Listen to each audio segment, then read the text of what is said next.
Most people think startup investing is only for millionaires.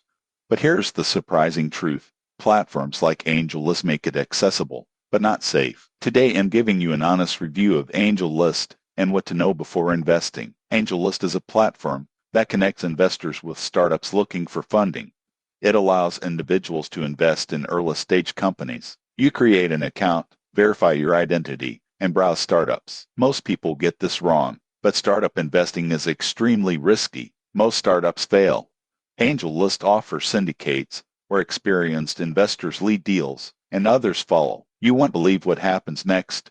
Even great ideas can lose money if execution fails. The platform is professional and transparent. You see company profiles, financial projections, and team details. Minimum investments vary. Some deals start at small amounts, others require higher capital. In my experience, the interface is clean and easy to use, but the learning curve is steep. Now the downsides. Funds are locked for years. You cannot easily sell your shares. Returns are uncertain. There is no guaranteed profit. Some investments may never generate income. So who should use AngelList? It's suitable for experienced investors who can afford losses. But beginners should start with traditional investing first. The surprising truth about AngelList is that it offers opportunity, not security. Startup investing is closer to venture gambling than stock trading. If this review helped you understand real risks, subscribe for more honest finance insights before investing your hard-earned money. Title start Fifth Third Secured Credit Card Review. Watch before you apply Title BND Script Start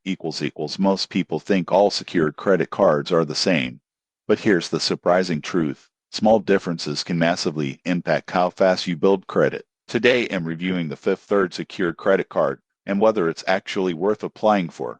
A secured credit card works by using your own money as a deposit. That deposit becomes your credit limit. For example, if you deposit $500, your limit is usually $500. This reduces risk for the bank and makes approval easier. The Fifth Third secured card is designed for people with no credit or bad credit. Approval is much easier than traditional cards. There's no minimum credit score required in most cases. Most people get this wrong. But the main goal of a secured card is not rewards. It's credit building. Fifth Third reports your activity to major credit bureaus, which means your on-time payments help your score. The card does not offer cashback or points. That may sound disappointing, but that's normal for secured cards. The real benefit is showing consistent, responsible usage. The interest rate is relatively high, which is typical for credit-building cards. This means you should always pay the balance in full every month. If you don't, interest will eat your progress. One strong advantage is that Fifth Third is a well-established bank. You can manage your card through online banking and mobile apps. This adds trust and convenience. Now the downsides. There is no automatic upgrade to an unsecured card. Some banks upgrade you after months of good behavior.